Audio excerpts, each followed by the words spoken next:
And There we're live and recording. Hello. and Welcome folks. welcome back to Matrix Talk, where we're going to be exploring the allure of Yeah, conspiracy theories today. Allure. So that'll be an interesting discussion. We just thought we'd talk about that because conspiracy theories have been in the news a lot lately. So at least I've heard quite a bit I've about them. seen a few conspiracy theories Yep. floating. Since that, we thought, well, we would take a look at conspiracy theories using our favorite Through diagram the Matrix. through the lens of the Matrix. So that's what we'll be doing. And as usual, we wait for 4 or 5 minutes for Our people to, themed crowdcasters to show up. yeah, they show up. So they'll get here. And we already have. And when they're here, I see I see Paul. Phil and Paul Paul. he's from Manchester. That's in England. The rest of you, there's Melinda. There she is right there from Massachusetts. Okay. And there's Leslie and Christine are also on. Don't know where they're from. Melinda. Yeah, who knows? Melinda's been on our stuff and Tina's stuff. I think she's down. Oh no, but she's in. Yes, She's not here. Oh, that's right, Massachusetts. She's in the registered bunch. I'm the only one that can see the live folks. I have Leslie and Christine. There's Leslie. Oh, from Arizona. Woohoo. Yeah, no snow out there. Probably not. I've moved a lot of snow. I bet you have.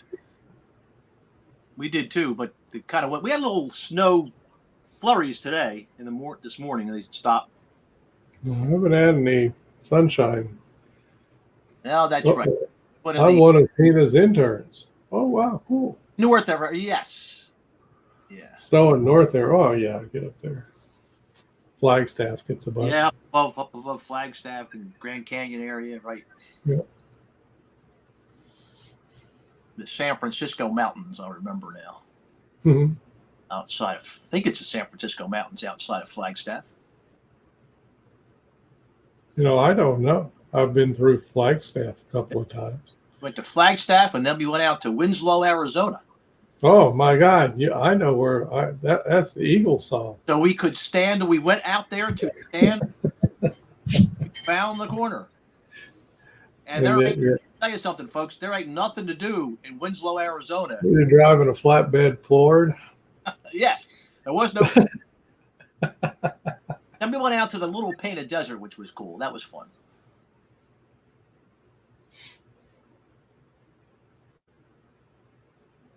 So, 104. We're almost there. A few people on. 6 now.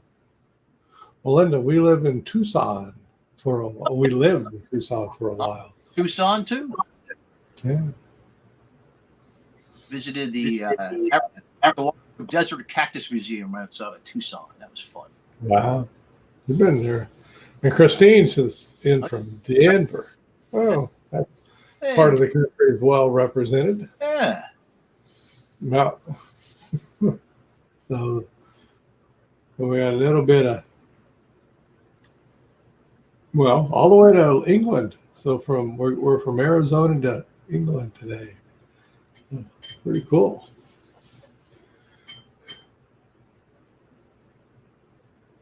Almost there.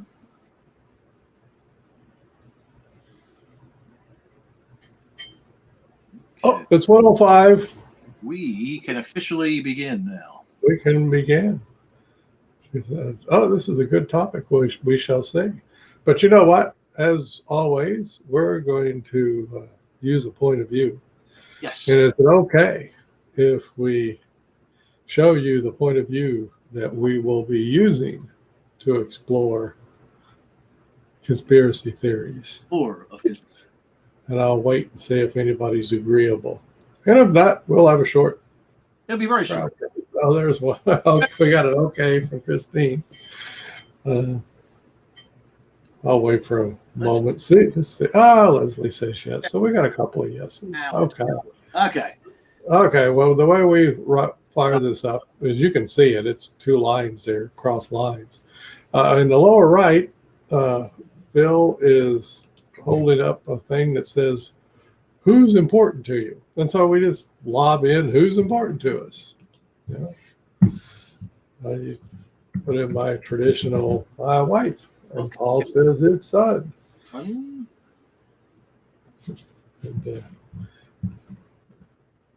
And, family, co-workers, dog. Usually I put in my goats. People get a kick that I have a couple of goats. We have pet rats, so I'm putting them in today. Oh man, we've had more than one set of pet rats through my house. Got to go to the doctors today for some antibiotics.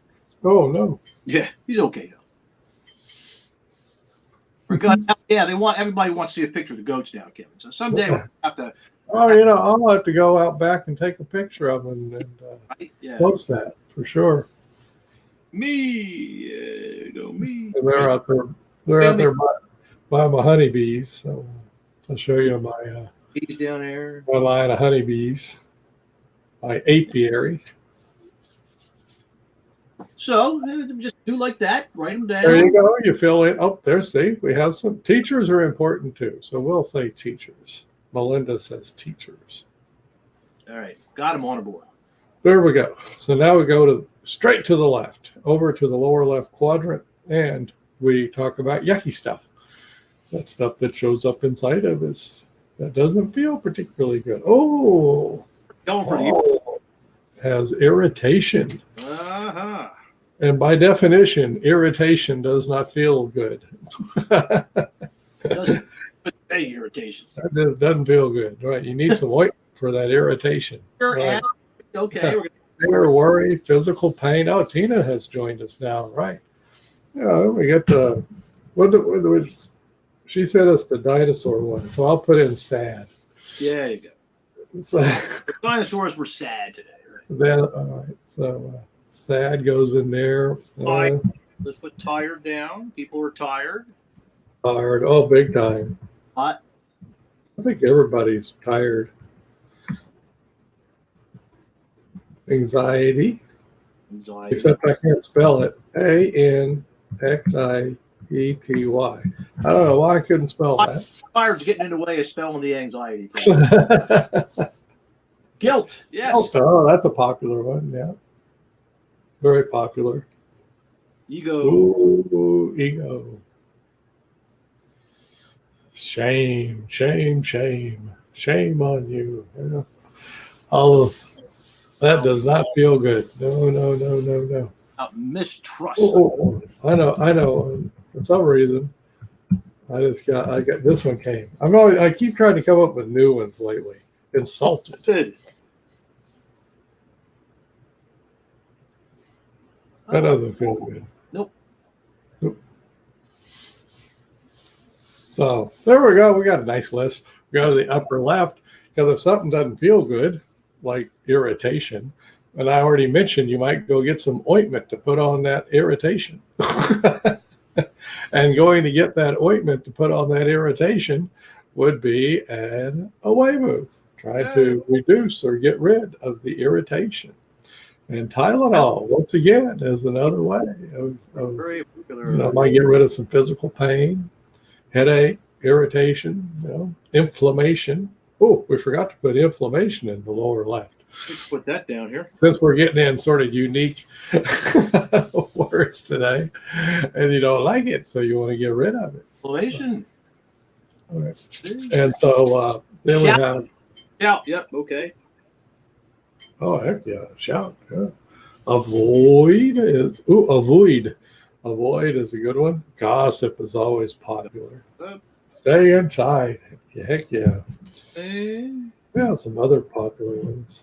Let's put a little Netflix in there. Yeah, that could be very useful. Stay inside.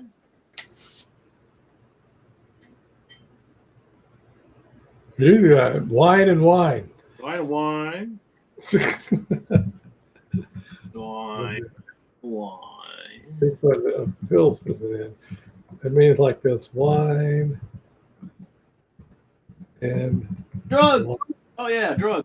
wine and wine, and sort of akin to the wine. The first line is drugs. You betcha. There you got Very it. famous. Oh, look at those cool swishy lines up to the left. Thai food. Thai food is an away move. We love it. You get hungry. And what do you do to get rid of your hungry? Well, you eat. Eat Thai food. By the way, another example of why Phil and I do not diss on away moves. We get hungry and we do the away move. We eat. Get rid of that hunger. So you see. And finally, there's a nice big blank spot up in the upper right. And we put, the stuff that we might do to move toward who's important to us. So,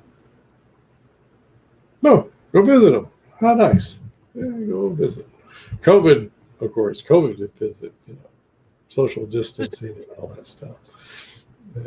But in these days, you might call them. There we go. I said, send a text. We could call them. Visit. What's that? FaceTime, right? How about some FaceTime? How about some Zoom? All kinds of cool stuff. What else can you do to move to spicy food and really eat spicy food to get some endorphins? Woo-hoo. Okay. Make a meal. We can make the Thai food if we're really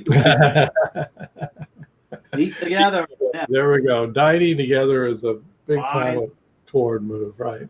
Every day, dine together. Shout from outside. That's right. Stand outside the front window and shout through the window. Sort of the nursing home visit way of doing things. Shout. But you see, there's many things, and you've done these for the intent of moving toward who's important to you.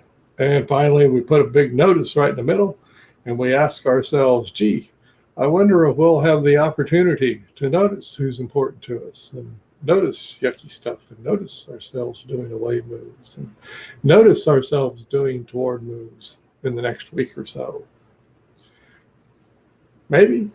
What do you think? Oh, Paul says yes. Melinda says yes. Tina says yes. All right. Well, there we go. We'll quickly spin through. That was the me matrix. That's an individual. Most of us, well, at some time during our day, we're with another person. Yep. So whenever you're with another person, you have a shared purpose. Even if you're on a Zoom call or a crowdcast like this, you're with people and you have a shared purpose. So what might be our shared purpose today that we've gotten together? And we want to enhance knowledge. I like that word, enhance knowledge. It's a shared purpose. Learn and grow. All right. I'm going to turn my fan. Hold on. I was hot from doing all that snow shoveling. So. Learn, grow, and show. We're going to show the matrix. That's what we do. We show up, show the matrix to people. There we go.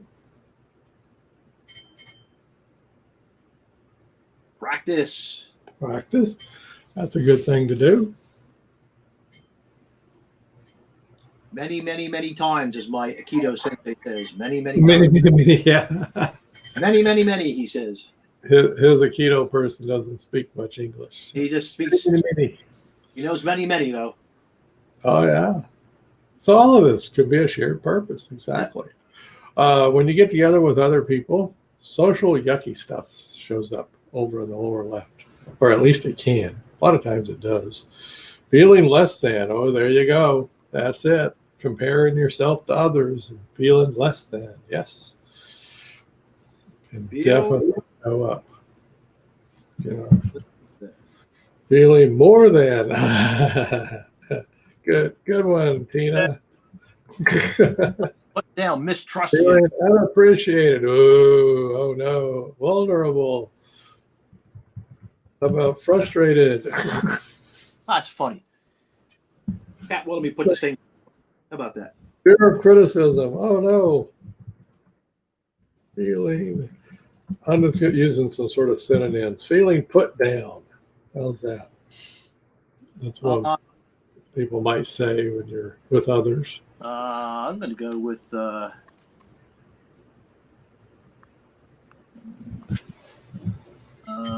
say if I can get it written down here. Typing with one hand doesn't work so well. No, it's difficult. Fear of conflict. Oh yeah, exactly. Fear of conflict. Fear of criticism, put down. Why do they ignore incompetence? How dare they? Yeah, why do they ignore it? Right. Uh-huh. Put down. Why do they ignore? That's a good question. Okay. Oh, rejection. Yeah, you guys got this social yucky stuff down pretty well. You must have been with others at some time. Group where some of this showed up. And of course, we could spend all day coming up with that stuff, but we'll stop and go for some of our favorite away moves. Mm-hmm. Get rid of that social yucky stuff. Overspeak. That's one of them. What's the opposite? Tina usually, she seems to be doing the opposite today. So if we have overspeak, what's the other? The other is go to silent. I put shut up. Shut up, silence. Yeah, all that good kind of stuff. You know, in this day and age, interrupt. Check the phone. Gossip is the most popular around the world. Blame is extraordinarily popular. Gossip, blame, complain is another good one. Scream, yell. Blame, scream. These are good. Well, all of them. Effective away moves. Make us feel better. Sleep, heck yeah. Blame the Da Vinci Code for the permission structure. Uh-oh, we're getting into conspiracy theories. Oh, no. Hey, you got it. Da Vinci Code. Go read the Da Vinci Code. All right. And so now, well, we'll go to the upper right. Let's do that. Finish this up. What can we do to move toward the shared purpose? Always communicate. Exactly. Communicate. What else could we do? Must be something else we can do to move toward one of our shared purposes. Oh, we can listen. Listen. Show respect. Ask questions. Ask questions and show respect. Humble back. All that good stuff. Here's a basic one. Practice perspective taking, give opportunities. Oh, there you go. I have a more mundane one. Yep. Make a plan. Make a plan. Listen to someone with different views. There you go. There you go. All of these things and many more can be done for shared purposes, to accomplish the shared purposes. So we're doing great. And once again, big noticing in the middle, and we think to ourselves, gee, I wonder if I will have the opportunity to notice shared purpose showing up and yucky social stuff showing up and away moves from that social yucky. Oh, Melinda already says yes, and I hadn't even got to the shared purpose things, but apparently these folks are familiar with being with groups, and they'll have the opportunity in the next week or so to notice this stuff. Cool. Very cool. And we did it. We just did it. My gosh. 2 loops. It's my life. And so now we're going to use that point of view to talk about, to explore the allure of conspiracy theories. And so somebody already lobbed in a little conspiracy, an old conspiracy theory. Yeah, an oldie but a goodie. An oldie but goodie. Even has a movie. It rose to the level of Tom Hanks. Yeah. Big guns for that one. The Da Vinci Code conspiracy theory. But whatever the conspiracy theory, uh, well, let's put it this way, folks. Let's switch the diagram just a little bit. Up at the top are, what do you want to call it, Phil? Facts. Facts. I like putting the right out there. Right, facts. That's at the top of the diagram. And what we mean by fact is that you can see it, hear it, weigh it, touch it, record it. Yeah. It's a fact. Yep. Like gravity is a fact. Right, gravity is a fact. Right. I like that. See, you reminded me of an old Mad magazine. Here we go. The old duffer looked like the dad is sitting in his easy chair, and his young teenage son is floating in the air. And he says, "Son, one of these days you've just got to accept the law of gravity." That's it. So I thought it was funny, and I don't know why I remembered that, but it's sort of like that. I mean, it's gravity. It's any of us who have had young children will watch our young children play with dropping things over and over and over again, and basically the experiment is just to make sure gravity works. Yeah. Every time. And indeed it does. So it keeps on working. So you have facts up at the top. Now, through the magic of relational frame theory, facts and what you see and all kinds of cool stuff ends up down in what we oftentimes call the mind. Okay. But we're not going to call it the mind. Not so much today. Nope. Because what's one of the very favorite things that even those same little kids that I was just referring to, they love to go into fantasy land and start fantasizing about things. It was my favorite thing. And how about any of you? Do any of you still go into fantasy at all? I mean, I do. I will say yes. I Great place fantasy stuff. Melinda says sure. Right. And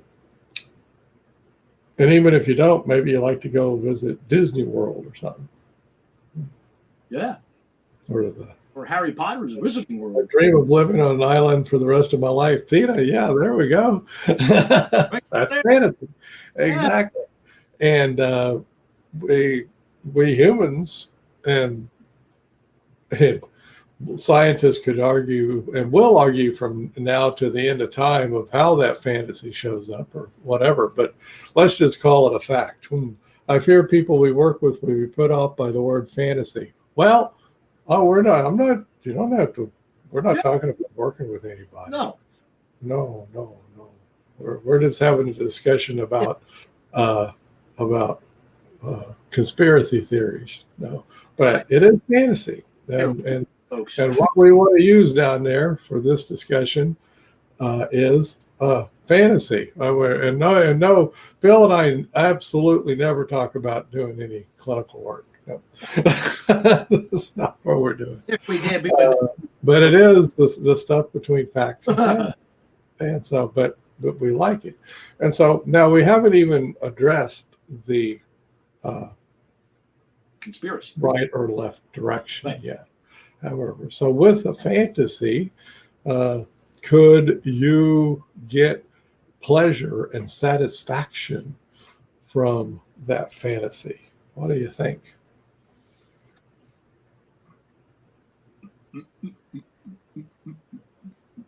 Yeah, exactly. Yes. Yeah, yes. That's sort of one of the allures of that's part of we use the term allure, right? It's like, ooh, that feels good to think about living on an island, Yeah. Warm sunny breezes and pina coladas and all that good stuff, right? Oh, that feels good, right? Okay, let's go the other way. No people with egos. There we go. Perfect. Perfect. I love your fantasy island. Hey, I think there was a name of a TV show or something like that, wasn't it? But what was the name of that show? Something Island. Fantasy Island. What was fantasy? I didn't. Okay, talked myself out of it. Was Fantasy Island? That's what you're talking about, Tina. Part with the Uh, plot. You become Now, out. on the other hand, do you think yucky stuff could show up inside of you and you could fantasize getting rid of it? You could use a fantasy of getting rid of yucky stuff. And in doing that, you feel at least a temporary sense of relief from the yucky stuff. Christine, once again, says, sure, exactly, right. So now we've placed it so that we can use fantasy, humans with fantasy. And it could be, well, could be just pure pleasure, pure Yeah. satisfaction. I was thinking, fantasy, like those of us that like to get that little fantasy out there every year, or who grew up around it. Yep. That's a fun fantasy. But at the same time, maybe you're feeling low and down and downtrodden and all those things that we were talking about. And a fantasy could come in handy for getting relief from that stuff. And so what we're discussing is how fantasy is rewarding. And if you want to use the technical language of psychology, learning, that is, there's positive reinforcement over to the right, and there is negative reinforcement over to the left. And negative reinforcement means you got rid of something that felt bad, and that gives you relief. And so that's moved. And so there we are. So now we have fantasies. Okay. So next thing comes along is the human ability to put 2 and 2 together and come up with 37 and a half. And notice I threw a curveball on you there, right? The human mind has absolutely can connect any 2 things. It can connect more than 2 things, but we can, let's say aardvarks and honey. Okay. So now I have an aardvark carrying a jar of honey. I just connected up aardvarks and honey. And we can just keep on going because the human mind is and. It's just and. It takes things and adds things. It just and adds. It adds. It never subtracts. No. It only adds. And therefore, any human mind can quickly come up and see a circumstance or any odd thing, throw those things together and say, ooh, I have an answer. Yeah. Do you think anybody out there is ever searching for answers to their predicament in life?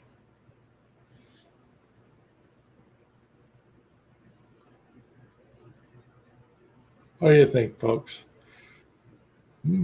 Please. That's it. We get to feeling low, and we're just not feeling good. Yep. And we're wondering, how did I get in this situation? And of course, we've already covered one of the very favorite human things to do is to blame other people. Right? Oh, yeah. Not my fault. Well, Bill, if it's not my fault or it's not your fault, whose fault is it? Oh, it's their fault. It's their fault. Exactly. Well, It can't with me. right. Since it can't be Kevin and it can't be Phil, it's got to be them. Yeah. And once we do that, once we Right. And Yeah. once we come up with that, now Phil and I are we're dangerously close to Yes. the Da Vinci Code. We have formed a tribe. And we feel, and not only that, we feel special too. When we and once we figure it out, and we say, "Oh my God, we got this figured out." Yeah, we do. It's not our fault; it's their fault, and we're going to call them X. And Yeah. we feel not only do we get relief, but now we have camaraderie. Yep. We have a shared purpose. Now we belong. And guess what? Most people that are really susceptible to conspiracy theories are lost souls. They got a hole. They got a hole. They don't feel like they belong. They're hanging out there. They're outcast. And a human outcast, a human who feels outcast, is a human whose fears for their own survival. Yes. That they just are. It's a deep-seated fear that you have. And so if somebody comes along and offers you an explanation, and it may be a conspiracy theory, but it's going to fit. It's going to fit you like a glove, and you're going to get relief from it, and you're going to get camaraderie from it. And pretty soon you'll be saying, "Hey, Phil, you and I can get together and do something." Oh yeah. To tell others. We need to recruit some more people. We need to recruit others. Now we have a shared purpose. Now we have toward moves. Yep. That's a bit of labeling, yes. but this is the allure. So we're just presenting this. We're trying to be non-judgmental in it, and that to take a look at how people since the dawn of time, conspiracy theories have been written about. Since literally some of the earliest writings, communications about people. Probably not too far after humans developed language.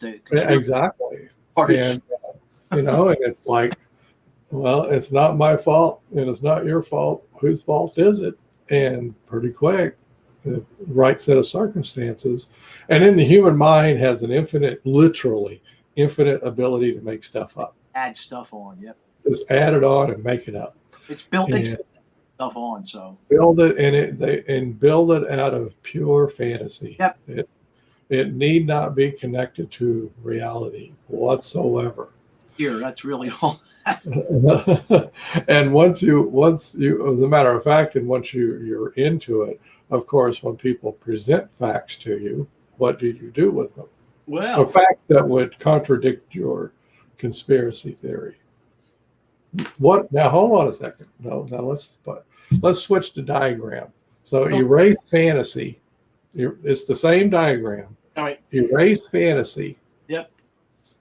And I'll show you where this really gets foul, where this really goes astray. And you'll all recognize this. Go ahead. Self. Right. Now take out fantasy and put self. Reality. And now there's you down there. Like this. Self. Now that's you down there. And so if I come along and start busting on your conspiracy theory, what am I busted on? Oh, I'm not busted. You're whacking me over the head. I'm whacking you overhead. I'm whacking yourself over the head, right? Yep. I'm attacking you. It's become part of you. It's the development of self. And so that's what the problem is. Yep. Okay. So now what you want to do is do a bunch of noticing. Our thoughts aren't facts. Yes.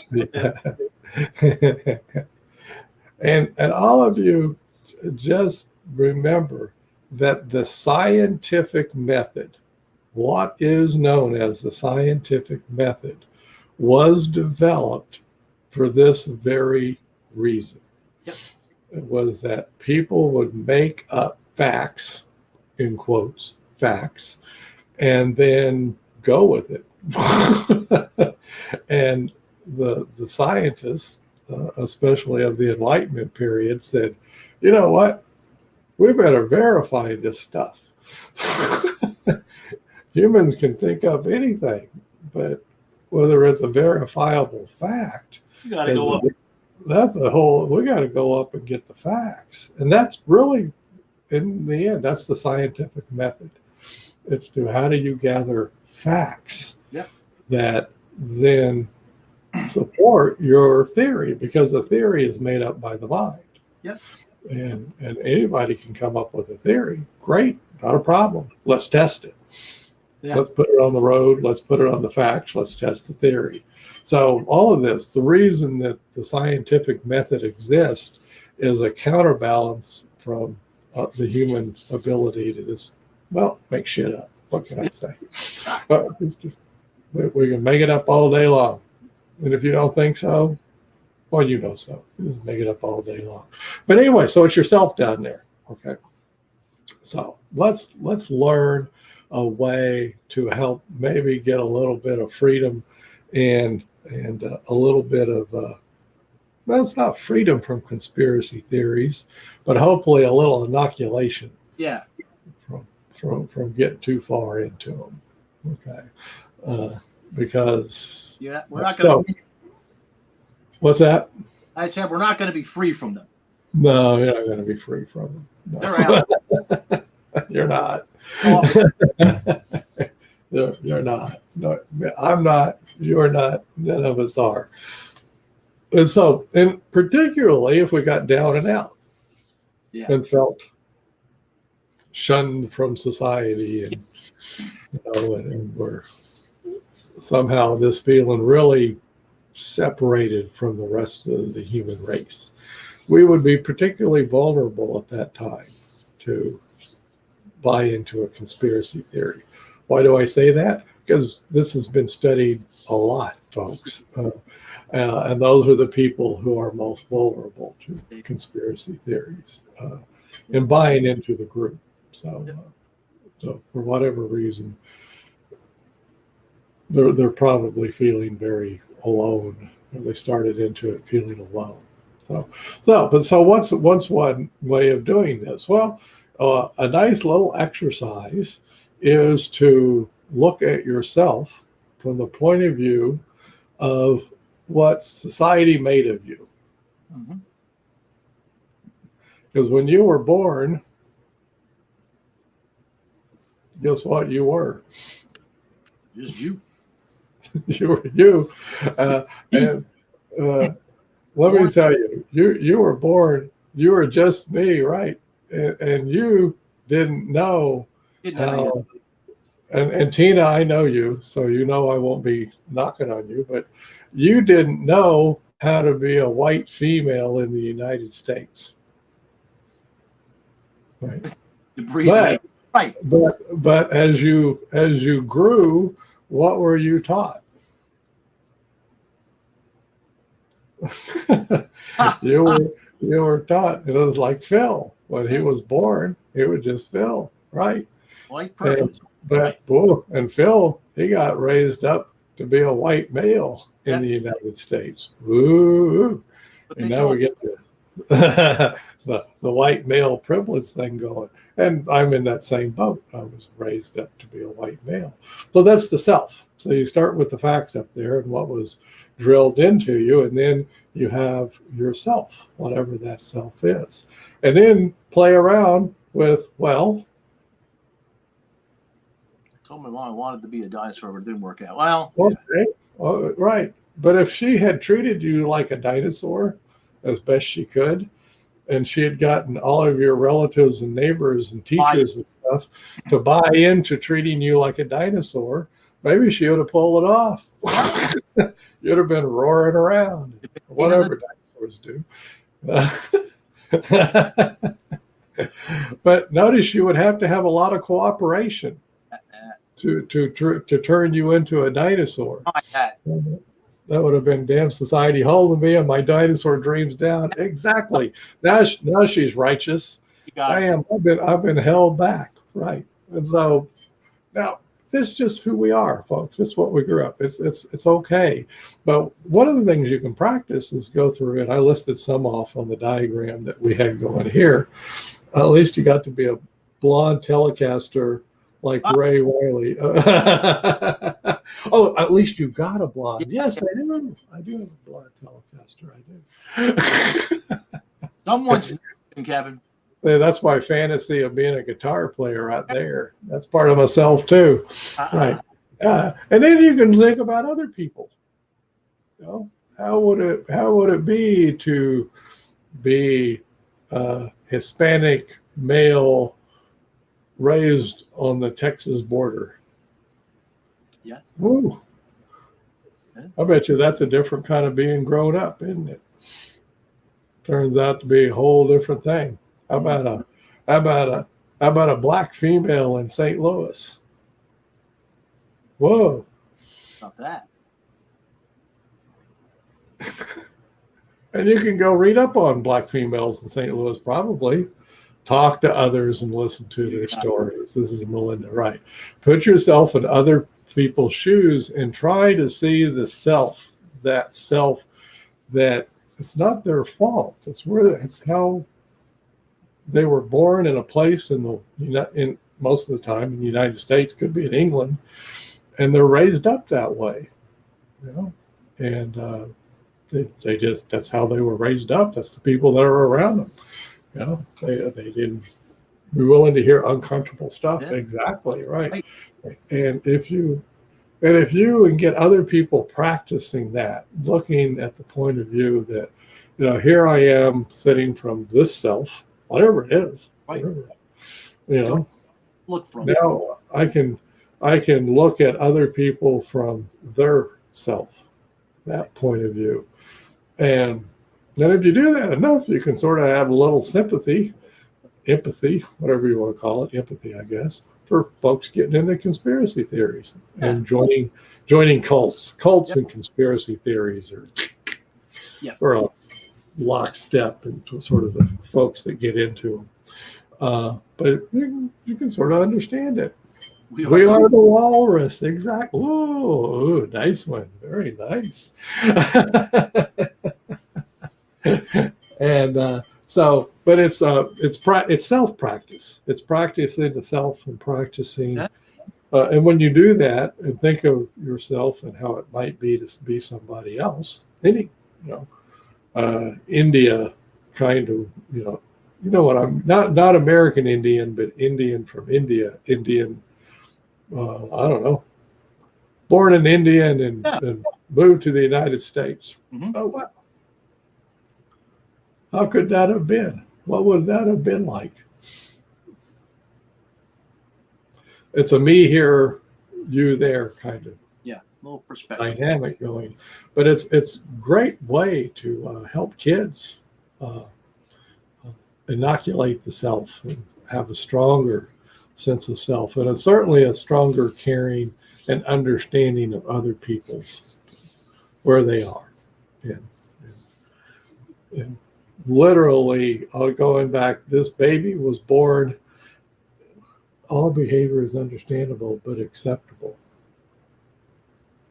It's understandable but all it's an and, isn't it? All behavior is understandable and acceptable. Yeah, he's asking a question.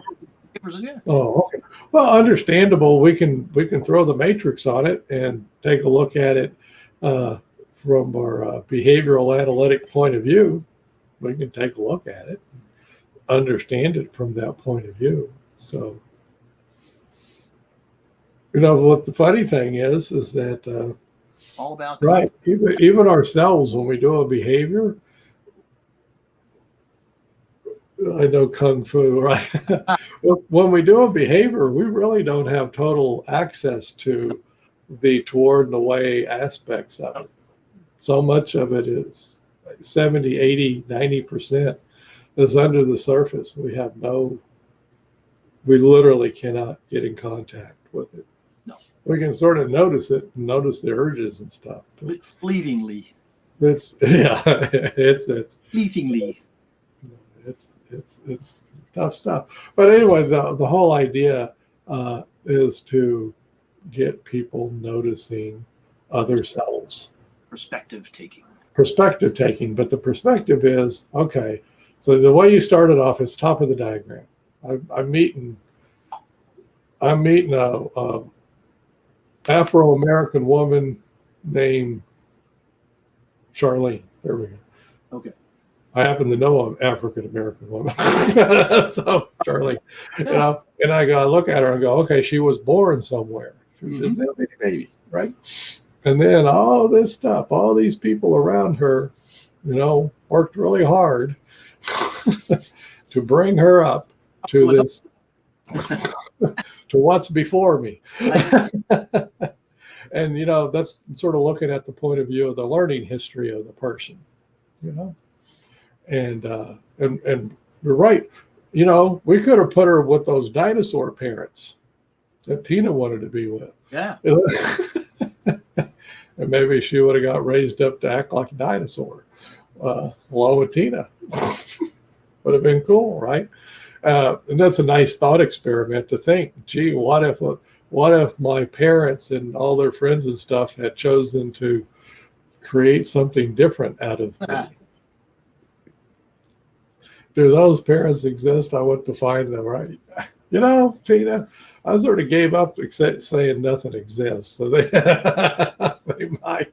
I don't know. I don't know. But anyway, it's people get raised up. It's not, and for a long part, it's not their fault.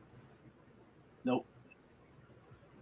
How much of your early years were, in quotes, your fault? Not really, no. I didn't pick the house I was raised in. I didn't pick my parents. The school that I went to. No, you didn't. You didn't pick any of that stuff. I wasn't even allowed to pick my clothes. Exactly. See? Right. Oh yeah. Neither was I. Had to wear a uniform. I wear a tie. Exactly. So you get to thinking about the self and how it gets created, and the self is a really cool thing to talk about. It's a very fragile thing. Yeah. But if you'll play with that every once in a while in your musings about things, you'll have a stronger sense of self, of what you came from, and you will be at least fragile. Yeah, it's good. Yeah, it's fragile, and fragile is what makes it susceptible to conspiracy theories. It makes them right. That fragility is it, and we all have it. How do we get people who believe? Oh, I don't try to do anything with conspiracy theories. I don't try to get them out of it. No, because if you do, you'll just strengthen it. What you can do is present your own set of facts. You can present facts to folks. I'm just saying I'm presenting the facts. Yeah. I'm not trying to change your mind one iota. I'm just presenting the facts.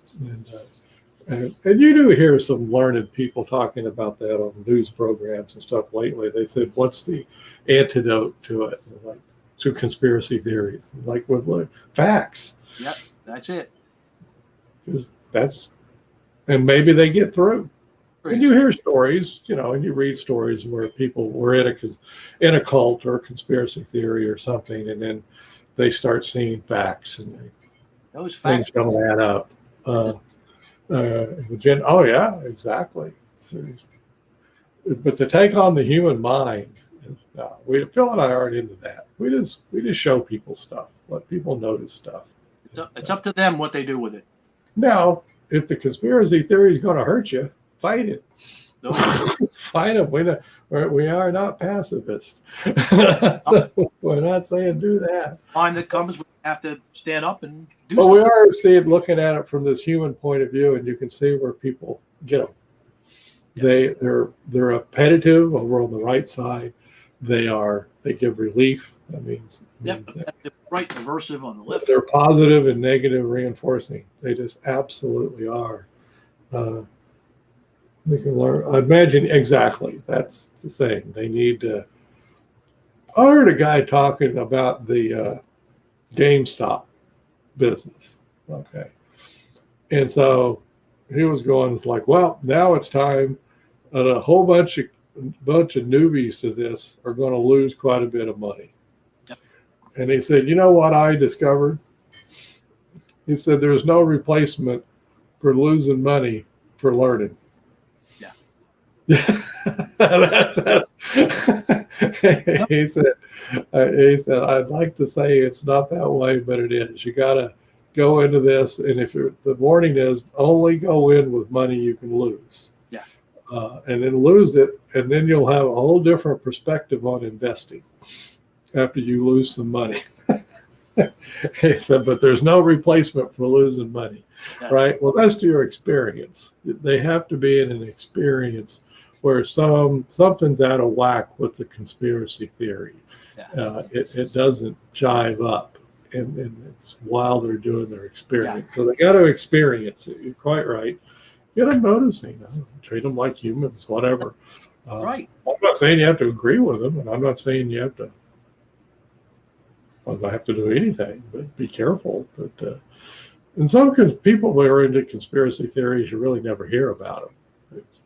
Yeah, off on the internet and stuff. Then you get the bunch, storm. First, when they're, well, that's what gets them into it. It's that by the fear. Fantasy is a whole lot worse. That's lions and tigers and bears. Oh my, that's the.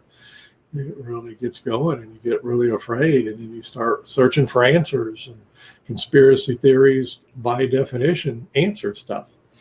They connect the dots for you. So they connect the dots for you. Right? You don't have to experience them; they connect them for you. And you go, "Wow, how cool! That is so great." Yep. Oh, like I fell off a bike and it wasn't so bad. Exactly. There's no replacement for falling off a bike. Nope. there's no replacement. It's just like when you're learning how to walk. There's no replacement for falling down. You don't really remember that, but there's no replacement for it. You got to fall down. You fell down a whole lot before you before you finally get the real hang of walking. So riding bikes, same way. Most of us finally crash. You learn something from that crash. And so, yeah, all of this stuff. So had a crash, but look at that. But what we're also focusing on is the strengthening of the sense of self. And one great way to do that is say, okay, here's me, and I was raised up to be me, and it wasn't my fault. Yeah. I was stuck in a house and stuck in a school. Yeah. All kinds of things. And then at 17, 18, I decided to hell with this, right? Yeah. Then you got righteous and rebelled and moved out or whatever. And then you moved back in because you didn't have any money. But that's all right. Come home with your tail your legs. But, all of that happens. That's all the deal. But it's like, especially in those what's called formative years, it's not your fault. That's just you were raised to be a white female or a white male or a black male or a black female. Male, whatever it is. Whatever you are, that's what you were raised up to be. Okay, there you are. But it's a cool thing to go talk to other people and understand how it was to be raised up to be that way. Yep. And how it is. And in that, you strengthen your sense of self and you get a little inoculation from conspiracy theories, just a little bit. But the ego's fragile. Yeah. You never know. You never know when one of us is going to get really whacked. Yep. Get down and out. Here it'll be 5 years from now, and they think, God dang it, there's Kevin Pope spouting conspiracy theories. What the hell happened? That stuff out of his mouth. Can you believe it? And you could probably trace it back to something really bad happened. I don't know what that would be, but it would be some horrible thing happened and got me off kilter, and then you're vulnerable. Yeah. Then you're because it's fragile. This sense of self is fragile, and that's why everybody we put ego in the lower left. It's scary over there. I would follow you. Austin, don't follow me. Oh my God. Hopefully I would take my matrix with me. Yep. And I would keep keep looking for facts. Keep noticing facts. Keep noticing facts. Right up there. And then that's probably a whole big part of it too. Learn to notice facts. Test out gravity, test out things. Uh-huh. As long as you have the matrix, right? We'll keep doing it, but it's sort of fun, and we're going to take a little bit more look at the self. We're going to spend a little more time on this thing called self that shows up, and it's perspective taking. The self and perspective taking. Yep. There's even a great book to that. It's a cool book, sort of complicated, but cool book to look at that. But, that's a 4-part RFT. It is a 4-part RFT. It is. The development of the sense of self, and then how you can do others and look at others. We should take that 4-part RFT series and take it to Congress. They could use a bit of RFT. They could use a bit of that. But that's what you're doing. Perspective taking, right? But just remember, if you start putting 2 and 2 together and connecting some dots and come up with a conspiracy theory, woohoo!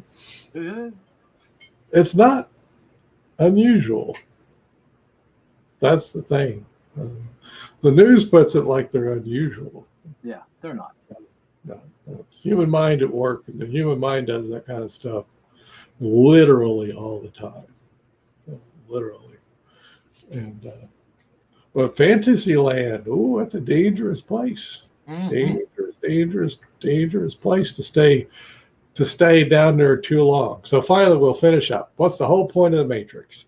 The whole point of the Matrix is because of language and Fantasyland and all stuff, we all tend to get down, and we're spending too much time down in the lower part of the Matrix. We've focused our vision, really, a vision of our life down in Fantasyland. And the whole idea is to pick the gaze up and get it into the middle, which is the noticing. So you have a healthier mix of facts and facts. For today's talk, facts and fantasy, so that you have the two going together. That's the whole idea. Get people if you're playing a good facts and fantasy game and noticing how it works, there you go. Now you got psychological flexibility. Voila. Register here. Oh, good. Yes. Yeah. We're doing an RFT series next week.